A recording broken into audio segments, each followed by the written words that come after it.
من الستات القمر اللي روتيناتهم تجنن. ماميز قمر وعندها بيبي صغنن قمر. الساعة 7 الصبح لقيته نايم، قالت والله ما انا متحركة وهفضل نايمة جنبه. 7 بقى 8 هوب، الساعة بقت 9 اجري يا مجدي. عسل، جميلة جدا جدا جدا، منظمة. بحب روتيناتها مع البيبي بتاعها، وهي جميلة وكده ومش زي أمورة بصراحة، ما شاء الله عليها. وبيتها برغم ان هو بسيط الا انها مهتمية بيه. بس بقى ايه اللي بيستوقفني برضو هنا؟ ان نفسي كل حاجة البيت تخلص بالسرعة اللي احنا شايفينها كده، تيجي تخلص على طول. والغريبة برضو ان كل الفيديوهات لازم يبقى كل الغسيل مغسول وكله محتاج يتطبق. بس يا ريت شغل البيت فعلا بيخلص بالسرعة دي. ويا ريت برضو الجيران لما الضيوف لما تحب تزورنا واحنا كده مروقين بيتنا، مروقين حالنا، مش في اليوم اللي منتخين فيه مقررين ان احنا ما ننضفش نلاقيهم بيطبوا علينا. يا جماعة مش كده يعني، مش يفاجئونا كده على غفله واحنا منتخين ومش عايزين نتحرك، احنا بنصدق البيبي ينام. بصوا بقى زي ما قلت لكم، البيت بسيط قوي، سرير ليها وسرير للبيبي. إيه، حتى الستاره ما فيش ستاره، ده هي ستاره بس كده بتتعلق. ولكن والله العظيم الراحه النفسيه كلها في نظافه البيت. مش شرط نكون عايشين في قصر وافخم اساس وافخم اجهزه علشان نحس ان احنا مرتاحين. بالعكس، بيتها جميل ومنظم ونضيف. كفايه ان هي بتهتم بيه، بتهتم بنظافته.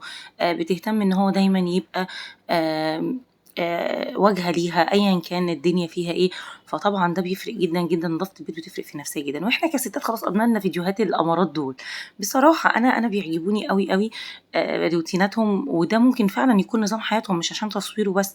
ولو حتى عشان تصويره بس، بيبان ان صاحبة المحتوى دوت هل فعلا هي اللي بتعمل ده بنفسها، ولا لمجرد ان هو فيديو بيتعمل وانا عايزة اكسب بيه مشاهدات.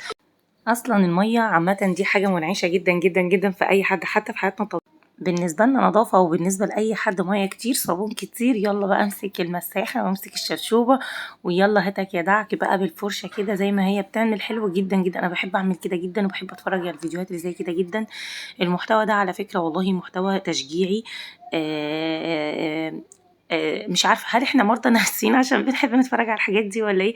بس والله بيتها جميل ومنظم. دخلت بقى على المطبخ، خلصت ودخلت على المطبخ. في حاجة كمان لازم واحنا بنتكلم فيها كده، ان احنا نعود بناتنا ان البيت لازم يبقى كده. البنت لما بتطلع تشوف مامتها البيت بيتروق وبيتنضف والدنيا تمام، هي بتبقى متعودة على كده، متعودة ان البيت نظيف وان ماما على طول بتعمل وانا بساعدها. مش لا روحي عشان انت عندك مذاكرة، لا سيبي عشان انت عندك مذاكرة، لا لازم تتعود ان هي تخش المطبخ. ان هي تنظف مكان اوضتها، تنظف سفرة، تنظف. لازم تبقى ايدها في ايدك على طول. لازم تتعود ان المطبخ الحوض على طول نضيف. والله بنت وولد يعني ما شاء الله، في صبيان بشوفهم بيساعدوا المامز بتاعتهم اكتر من البنات. فدوت بيبقى راجع للتربيه وراجع لسلوكنا احنا مع اولادنا. احنا معودينهم على ايه؟ ان البيت لازم كل يوم يبقى نظيف، لازم كل يوم الارض تتمسح، لازم السراير تتروق.